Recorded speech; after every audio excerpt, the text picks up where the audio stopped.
Once you're done listening to this podcast, be sure to subscribe to the Science of Personality podcast, powered by Hogan Assessments, on Apple Podcasts, Spotify, Stitcher, or at thescienceofpersonality.com. Hosted by Hogan's Chief Science Officer, Dr. Ryan Sherman, and Hogan PR Manager, Blake Clapp, this podcast explores the impact of personality on life, leadership, and organizational success. Trust us, you'll love it. Welcome to The Accidental Trainer, a podcast where you'll hear firsthand stories and tips on how to start and grow your training career. Hello, everyone, and welcome back to another episode of ATD Accidental Trainer podcast.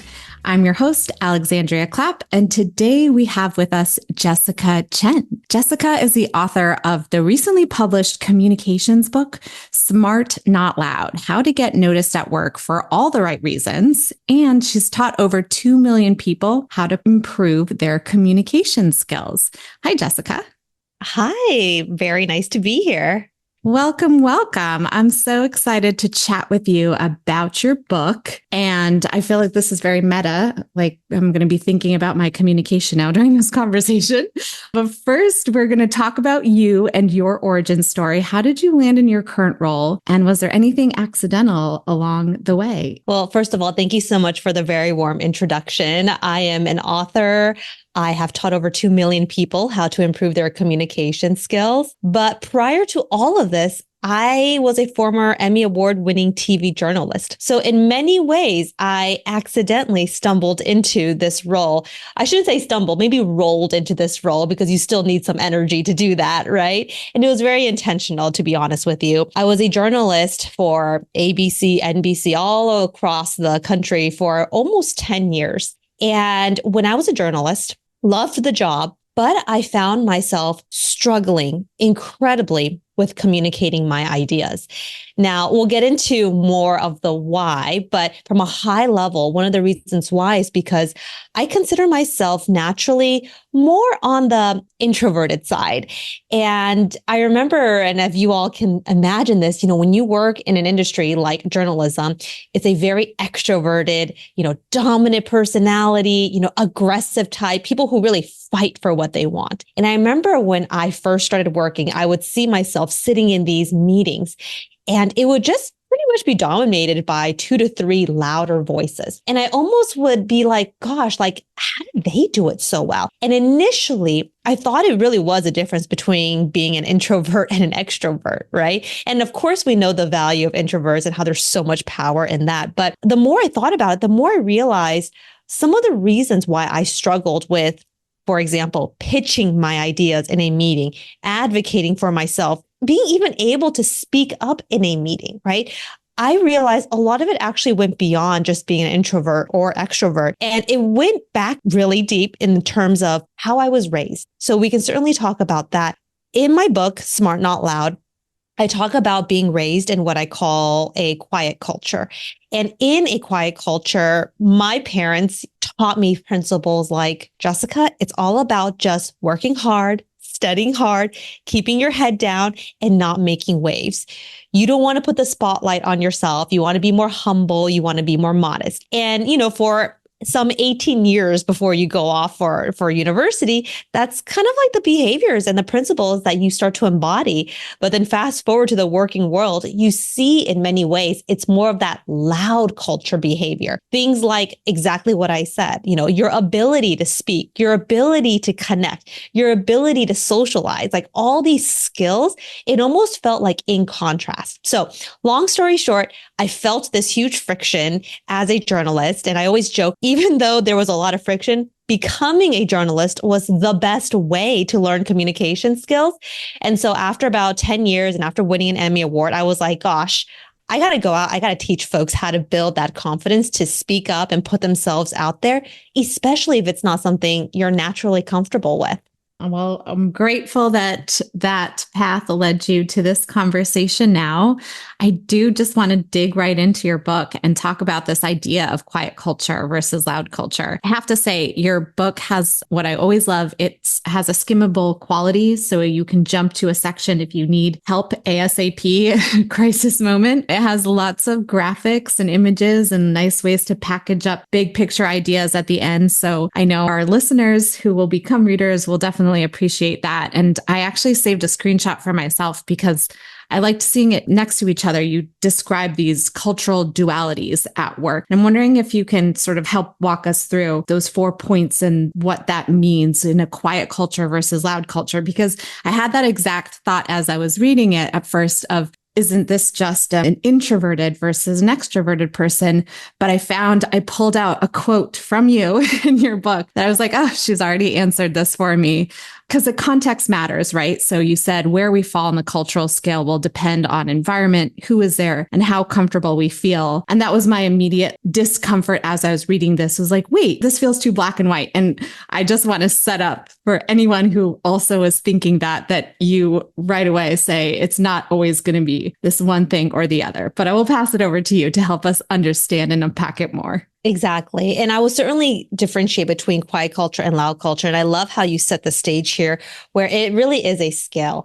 And sometimes we may find ourselves leaning more towards the quiet culture traits, whereas sometimes because we're comfortable around the people, we've worked with the people, maybe it's a smaller group environment, then it's much easier for us to embody those loud culture traits. But my whole thesis of the book is, in order for us to accelerate our career, we have to know how to be able to show up in a way that feels right in all environments, because that is how you can really gain that visibility. So let me just go over the 4 cultural dualities really quick. And for those listening, I'd be curious as I'm going through this, like, which one do you find yourself identifying more with? And like I said, it's a scale. So sometimes you can be like, yeah, I can see myself like that around certain people, or like this, right, in certain meetings. Yes. So let's start with the first cultural duality. And the first cultural duality is what I call engage others.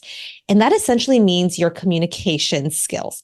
Now, for some of us who grew up in a quiet culture, we were taught to listen more than speak. And that's what that is. When you're in a meeting, you don't try to fight to be the first one to say what's on your mind. Instead, you take a step back and you just observe. That's a quiet culture trait. But on the flip side, a loud culture trait on communicating and engaging is you do speak more than listen in meetings. It's maybe sometimes even easy for you to chime in that split second moment. You don't have any problems with that.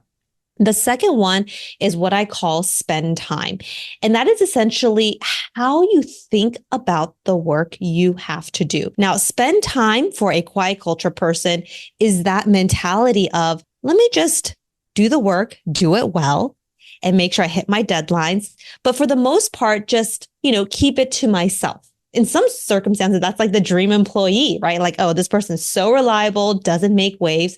And I would call that a quiet culture trait. For me personally, I remember my parents would always say that to me, like, Jessica, this is what you do. You put your head down and you work hard. But on the flip side, a person who embodies a loud culture traits and how they spend time is not just doing the work, but they think about how they can socialize their work.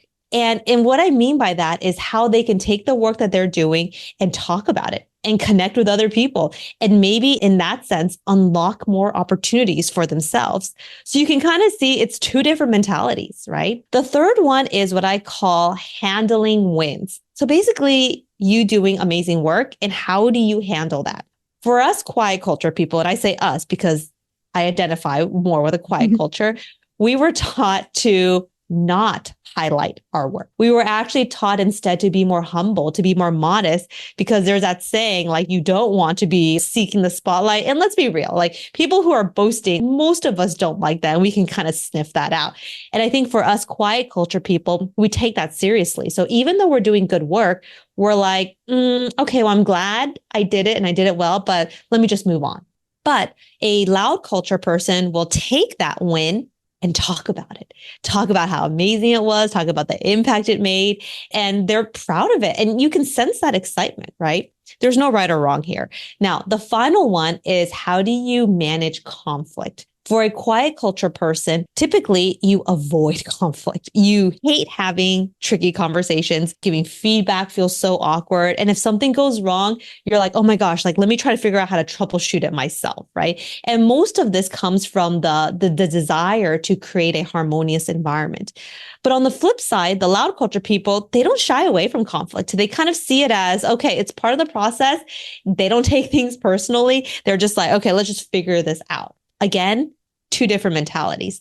Now, in the book, and we can talk about this later, I talk about how one is not better than the other. And as I was going through this, maybe you were thinking about, oh yeah, I certainly resonate more with this versus that. But again, it's a scale. But the idea is, and this is my belief, in order to really succeed at work, you have to reframe. If you're a quiet culture person, it's not about being a loud culture person because that doesn't feel authentic, right? So there's a whole section where I talk about how you can reframe this to really get noticed at work. Okay, so how do you do the reframing? Because there's going to be times when, as you're saying, no, not one is better, where it's going to make sense to be humble, don't boast about this accomplishment that is maybe like a very small win, versus another one where you are going to feel like you're getting out of your comfort zone. So how do you do it where you get to stay authentic, but you are doing some of this reframing? What does that look like? The reframing is perhaps the most important part because a lot of this is grounded in the mindset I would want you to have to really accelerate your career and build that visibility. So going through the 4 again, now I'm going to kind of introduce what the mindset, what the reframe is. So starting with engage with others, which again is communications. It's not about whether you are quiet or loud in the sense of, do you listen or do you speak? Instead, the reframe I want you to think about is when you speak. So do you see the difference? It's when you speak, how can you make sure your message resonates with the audience, whoever you're speaking with? Sometimes I think for us more quiet people, we can get into that narrative of oh my gosh, should I or should I not? It's not about should you or should you not. It's more about when you do speak, how can you make sure you really keep your audience front and center? Because that is truly the mark of a great communicator. So that's the first reframe. It's how you can communicate so it resonates. There's a whole section of the book that's all about communications, which I know we'll get into as well. Now, the second one is the spend time. So it's not about just putting your head down and working hard, but at the same time, it's not about, just talking about the work extensively, right? When you think about the work you're doing, I would want you to think about how can you maximize the work you have to do. Now, a lot of times we do work because it's assigned to us. It's part of an initiative. It's a project we got to do, right? And sometimes we love it. Sometimes we're like, oh gosh, it's not something I really want to do, but you got to do it. My whole thing in terms of getting noticed at work for the right reasons is you're doing good work. You're executing, you're making sure it's perfect. But once you're done with that, how can you take that project that you just finished and leverage it to maybe ask for what you actually want? And that's the key here. I think it's taking work that you're doing and then taking it as an opportunity to be like, hey, I know we just finished project A, B, and C, and I'm glad it turned out well, but I wanted to actually ask you, what do you think about this idea that I have?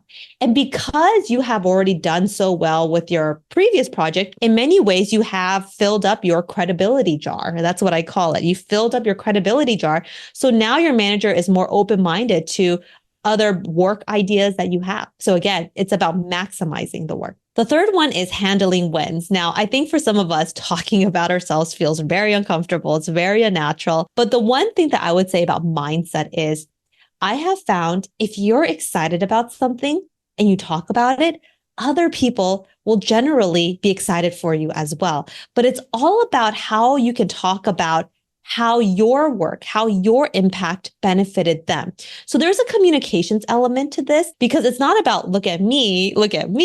It's about, hey, we just finished this amazing thing. The client was so happy and you reiterating that and what you did so other people know your impact. So again, a lot of this has to do with communications, but it's not about just doing the work and moving on. It's like, okay, I did good work. How can I build visibility around it? And then finally, handling conflict. This actually is really, truly rooted in journalism.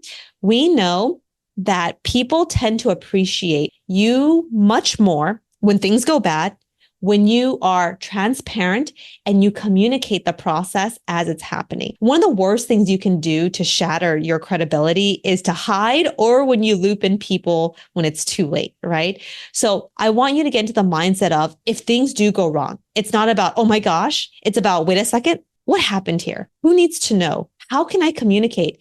And not just communicate the problems, but how can I communicate some solutions as options? So these 4 reframes are incredibly important. And I have found the most successful people, they approach their work this way, and that can really help in their career.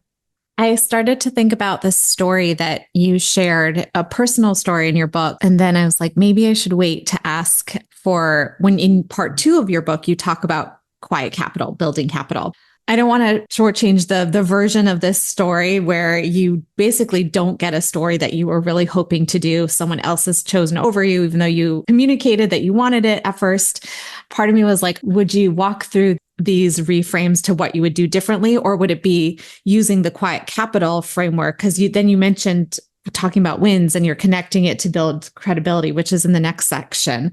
I think I'm getting ahead of myself, and definitely for our listeners, because they don't have the context. But maybe a good place to go next is chatting about how you build your quiet capital, what that means. And then I'm wondering if you can weave in maybe that story example of what you would do differently so that you could have booked that story over the other person who got it. Well, let me first share that story so our listeners know what's going on here. Yes. So the story goes, when I first started working, I was at the NBC station in Reno, Nevada, and there was this amazing career project opportunity. And I thought it was so cool. Basically what it was the US Thunderbirds were coming into town and they were allowing one reporter to fly with them. Now, for those of you who don't know what the Thunderbirds are, they're basically like an air flight demonstration squadron. They go around city to city. They put on these air shows, and it's a cool family event. And as part of their PR campaign, they were going to allow one person to do it. And I remember in the meeting where my manager said that they were coming, I found the confidence to raise my hand. And I said, I wanted to do it.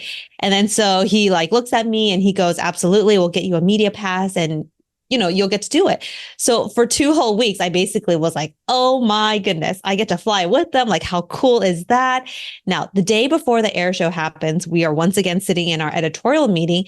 And then my manager, as he's going through the story, says somebody else's name. He says, this other person is going to cover the story. And you know that feeling of when your heart just drops to the pit of your stomach where you're like, whoa, it's like you were totally blindsided by that. And I was shocked. And he just kind of continued on with the day's story as if nothing happened. And I remember at the end of the meeting, it bothered me so much that I walked up to my manager and I mustered all the courage to do that, by the way. It was not easy. And I was like, hey, I'm just curious, what happened? I mentioned I was interested in the story. He turns around and he looks at me and he goes, oh my goodness, I am so sorry. I completely forgot you mentioned you wanted to do it. And it was in that moment where it made me realize how being top of mind is so important. Now, I truly don't think my manager was awesome. I don't think it was malicious. I don't think it was political. I don't think it was any of that. I just think it was the time where he had to submit the name of who was going to be covering this. It was just whoever was talking about the story to him last, right? And trust me, there were other people who wanted to do the story too. And the person who got assigned the story, I remember, she's a very, vocal, extroverted person. And I'm sure she was just talking about it with him nonstop. But my assumption was, well, I asked for it. I asked for it once. That's enough, right? And that was a huge learning lesson for me because I realized sometimes if it's something that you really want, asking once isn't enough. In fact, most of the time it isn't enough. You got to follow up. So anyways, that's kind of the foundation of the story. And that kind of took me on this whole path of introspection and realizing, why didn't I follow up? What was that narrative going on in my head? And so the quiet capital framework that you are talking about is basically part 2 of the book. So the book is divided into 3 parts, and each part is 3 chapters. And in part 2, I have 3 chapters, which is helping you build what I call your quiet capital framework. And it's a way of thinking about taking a proactive approach to your career. And the 3 steps essentially is number one, this is one of the chapters, is how can you shape your career brand? Your career brand, people think is like, oh, it's like personal brand. Yes, but I don't know. I just like career brand. I think like when we talk about professional development, something about shaping your career brand just really rings with me. So I call it career brand. The second thing in building your quiet capital framework is knowing how to build credibility at work, especially if maybe you tend to be more junior or heck, it's important anytime, really, building credibility. And then the third is advocating for yourself. When I think about these three, career brand, credibility, and advocating for yourself, I absolutely think about how if I knew these three things, and in the chapters, by the way, I walk readers through how to do it. If I knew how to do these things back when I was that reporter who was asking for what I wanted, gosh, I feel like I would have approached the whole conversation completely differently. Yeah.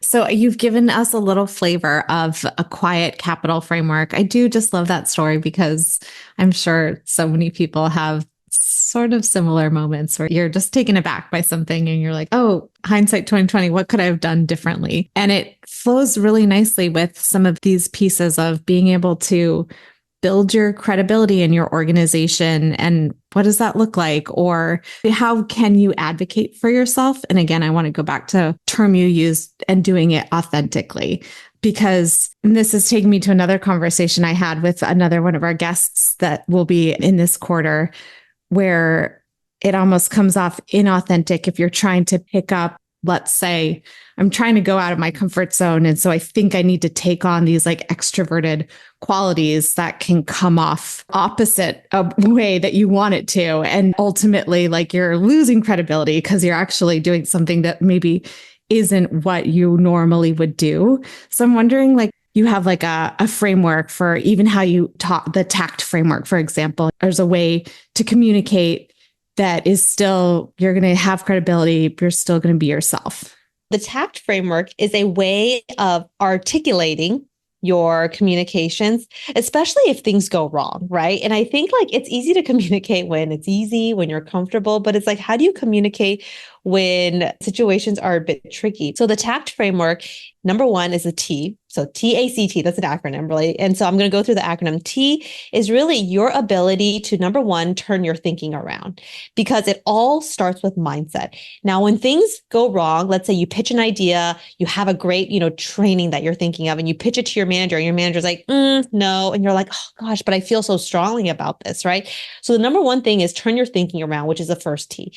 And to not think that a no is a case closed. A no is sometimes just the first step in eventually getting what you do want. It just is going to take a little bit of time. So the T is turn your thinking around. Now, the A means articulate. So articulate the process and articulate kind of like what it is that you want, right? Now, I have found, when it comes to being a strategic communicator, you want to be able to think about, okay, who am I talking to? What is it that they care about? And being able to articulate that to them.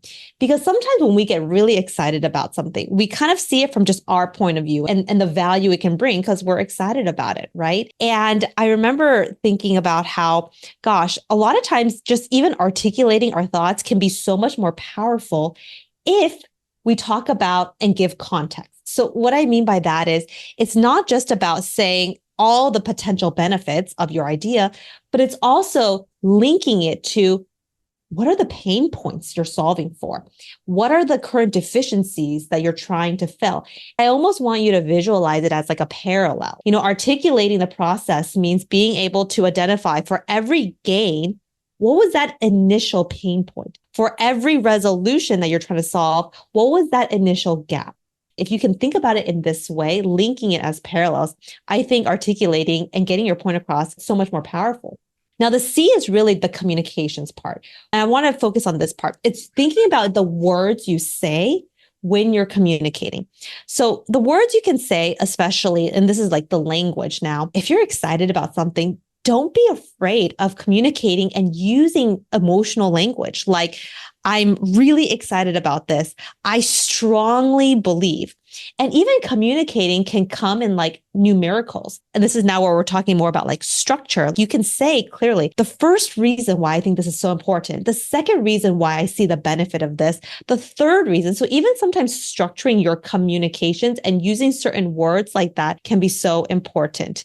And then the last one, which is the T, is talk it out together. Because sometimes when it comes to communicating, we have this idea and then it's kind of like, okay, that's it. But I feel like being a strategic communicator is then following up with questions, which is the talking it out together. Like, what do you think? How do you think we can make this better?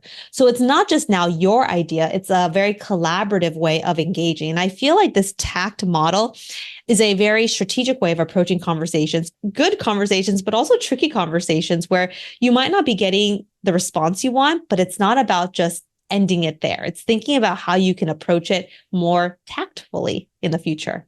I love it. And I know you have other frameworks in each of these chapters, like you have the ACT framework in advocating for yourself. And I'm torn because I told you I always do this and I want to break down every single chapter and all of the cool strategies and tips that authors provide. But I really want to jump to part 3, which is this communication advantage that you're talking about. And you need this basically to make the quiet capital framework work. You know, these are the nuts and bolts where the rubber hits the road kind of thing. So I want to jump in there and talk a little bit about everything as much as we can. The 4A sequence, like what is that strategy? I was mentioning to you other questions, but maybe we can start there because I know that our listeners are always looking for tips and strategies when they are talking to their stakeholders internally and externally, just being able to own those conversations more. And there's a reason why part 3 of the book is called the communications advantage. So part 1 is really about the mindset, like the cultural reframes that we talked about earlier. And part 2 is that quiet capital framework. And it's thinking about your career brand, AKA your reputation, credibility, so people trust you, right? And then of course, advocating for yourself, which is essentially asking for what you want. But all of this, if you cannot communicate it well, then it kind of falls flat. And as you all can tell, I'm very passionate about communications because I think that is the link to many things. And the beauty of communications is it's something you can learn. And I say this truly from the bottom of my heart because I mentioned earlier that I struggled with this terribly. Like I was a terrible communicator. I would say something and I would kind of like mumble it. My voice would trail off. Exactly how you imagine a ineffective communicator was. That's who I was. But, you know, being a journalist and you learn all the skills because in many ways, as a journalist, you have to be able to communicate in a way where your listeners, your viewers understand, but you also have to be able to take very dense and complicated news stories, right? Data, research that you're doing. And how do you communicate that so people understand? And I realize this is not just for people in journalism. It's for anybody who works with anybody. If you're in any industry, communicating well is so important. So I guess I just want to start with maybe like the 3 things I want you to think about when it comes to communications. And then we can kind of pick out if there's one specific framework you want to discuss. But I want you to know that when it comes to communications, it's really 3 things. It's the words you say, right? The language you use. The second one is your tone of voice. And then the third one is your body language. Now, all 3 of these things are happening every single time you speak, whether we realize it or not.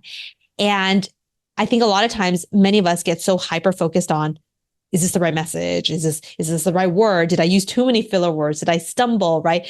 But I think if you want to project that assurance and that confidence and that conviction in your speaking, you also have to think of tone of voice and body language. And I think if you can remember that communications is anchored in this way, whether you're giving a presentation, whether you're asking for what you want, whether you're speaking up in a meeting, suddenly communications is like, oh, wow, there's actually a lot of elements that go into it and you can use it all to your advantage. That was a good way to remind me that I didn't set up any of the context of that section, but you do have a dedicated chapter to the words dedicated chapter to tone, dedicated chapter to body language.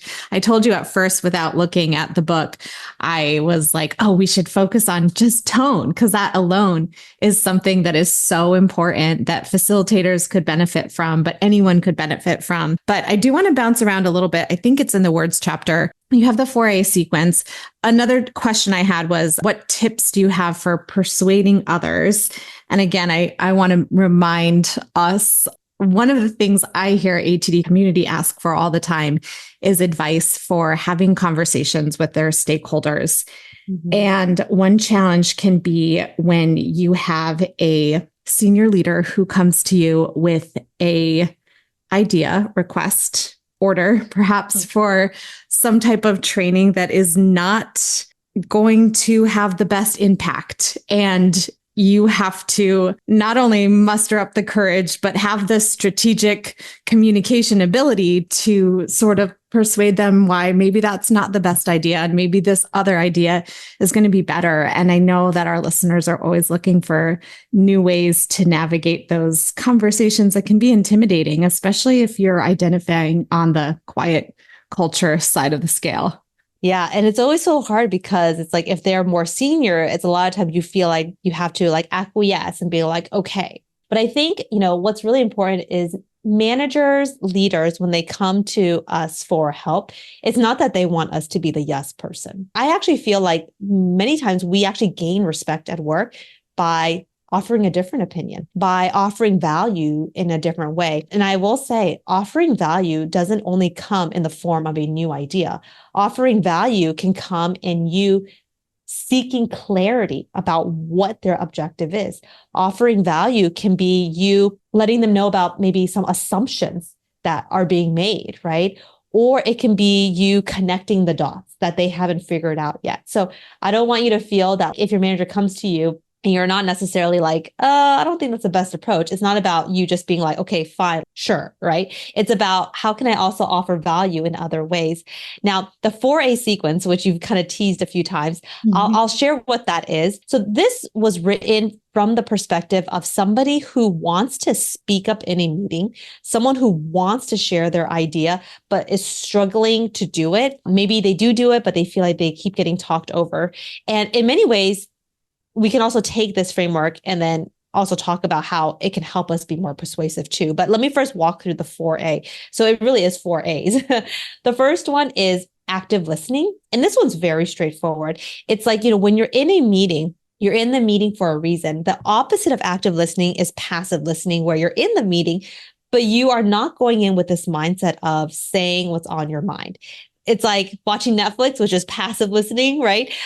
Or when you're going into the meeting and you're like prepared to say something. And people who tend to struggle with speaking up in meetings sometimes go in and be like, okay, I have this 2:00 meeting and I have this 2:00 meeting. Well, no, you're in this meeting for a reason. You got to actively listen because your job is to find the right time to chime in and share your thoughts, which goes into the second A. When you have found that split second moment or the conversation has moved into something that you can talk about, the second A is acknowledge. Acknowledge is a way of strategically acknowledging the person who just spoke before you. So it creates a seamlessness and flow. Oh, Alexandria, that was a very interesting point you just made. So I'm acknowledging you. I'm letting you know that I heard you. Somebody who might be on the quote louder side, right? Who don't like being cut off. Oftentimes I've learned as long as you acknowledge them, they are happy to give you the floor, right? It's when people don't feel heard, it makes it hard for them to want to hear you. So acknowledging is how you can signal to people that like, hey, I heard you. And then from there is a third A, and that is what I call anchoring. So anchoring is now where you say and repeat one or two words that person said. Alexandria, you mentioned that tact framework earlier, and it reminded me of this other framework that I read about. So you said tact framework, I said tact framework, and I intentionally said tact framework because I'm letting you know how this all connects to what I actually want to say, which is the fourth A, answer. So now you give your answer. Like, what is it that you really want to say? What's the point that you're trying to make? And I have found when you follow this 4A sequence, It is a very subtle but powerful way to let people know that you have an opinion, but you're not making people feel like you're trying to cut them off, which can get people to feel sometimes very defensive. It's you letting them know you have an idea, you're doing it very tactfully, gracefully. And that is how truly I think we can all be better listeners and communicators. I love that framework. I think I was telling you that one of my curiosities when I went into this chapter was thinking about what role you might play in a meeting or a group, or if you're the facilitator versus a participant, where if maybe you lean towards these quieter traits and you're still developing these communication skills, but you are the owner of this meeting or you are the facilitator, you have a little bit of an advantage than if you are a participant and you are needing to create space to own the conversation. And sometimes people can cut you off. And I do feel like by even just using this framework, you're using something like 4A's, you can navigate through some of those challenges and speak up more confidently and get the point that you want across, even if you're not the owner, you're just the participant. And I'm saying just the participant, very valuable, but sometimes harder, right? To make your point heard because harder to own the floor sometimes. And I do think part of being a fantastic facilitator is being able to actually practice these things too, right? It's acknowledging the participants, letting them know you did hear them, and maybe repeating one of the words that they said as a way to kind of get them to even open up even more, right? I think as facilitators, we have to be very intentional with our communications because it's our job to create that environment where people feel comfortable. Yes, definitely. Okay, I feel like we're running out of time, so I really want to go chat about tone. There's 5 tonal elements that you talk about in chapter 8, and I just love this chapter so much because I think so many people say, oh, it's just my voice, I can't change it, and don't realize actually there are things that you do have the power to practice on and develop. So tell us a little bit about this chapter. Yes. So the way we see pitch in the communications world is it's not just the sound of your voice. A lot of times think it's just the sound of my voice. No, there are actually 5 elements to our tone, whether we realize it or not. Now, these 5 elements, which I will walk through, is researched by the speech pathologist, Dr. Wendy LeBourne. And she studies this. She works with folks on this. And I found it so valuable, especially when we think about the corporate workplace and how we sound. So the first one is your pitch, the pitch of your voice. And that is essentially how high or how low your voice is. Now, we know men tend to have lower pitches, women tend to have higher pitches, but we, all of us, every one of us, we have a range. It's knowing when to use that higher pitch and when to use that lower pitch. If, let's say, you're talking about a serious topic or you want to convey that gravitas, maybe you want to lower your pitch just a little bit, right? So people can sense that. The second one is your intensity, and that is how loud you're speaking or how soft you're speaking. Now, a lot of times our intensity changes just based on how we feel. But if you want to think about being a strategic communicator, sometimes you got to speak in a louder voice. But it's not just about speaking in a louder voice all the time, because that can sometimes come off as very aggressive, but it's also about being, softer, because sometimes if people modulate and now they're talking softer, you're like leaning into what they're saying because you feel like it's going to be something special. It's going to be like a secret, right? So thinking about intensity and playing with that. The third is what we call your rate, and that is how fast you're speaking. People who tend to be nervous talk really fast, and people who are super slow, which you hear a lot of communications advice of just speak slower. But sometimes when you're too slow, it's like boring. It's like hard to listen to. It's like low energy. The mark of a good communicator is knowing how to play with your rate. Sometimes you speak fast and then sometimes you slow down. And if you pair it with intensity, oh my gosh, it's so powerful. The fourth one is inflection. And that is what words you want to intentionally emphasize. So even throughout this whole conversation, this whole podcast interview, I've been very intentional about emphasizing certain words. And the emphasizing can be the slowing down of the word, but it's the word that I'm choosing to emphasize to signal to you that that's actually what I want you to know is important. So inflection. The fifth one is what we call quality. And that's just the natural sound of your voice. Do you tend to have a raspy voice, a hoarse voice, a squeaky voice, right? Any of that. And now, of the five, we say the last one, quality, you can't really change that one, but you can certainly control the first four. And if you're thinking about speaking with impact, you got to control the first four.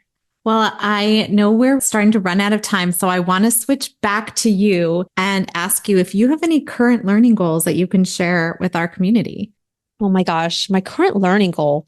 I mean, this one's very just more like, this is what I'm trying to do. I'm really trying to get good at reading. And this might not sound that ambitious. I guess it depends what we're talking about. But my goal is actually to read at least one new book a month. I've always been a reader, but just life gets in the way. And you start a book and like 3 months later, you're still like on chapter 2.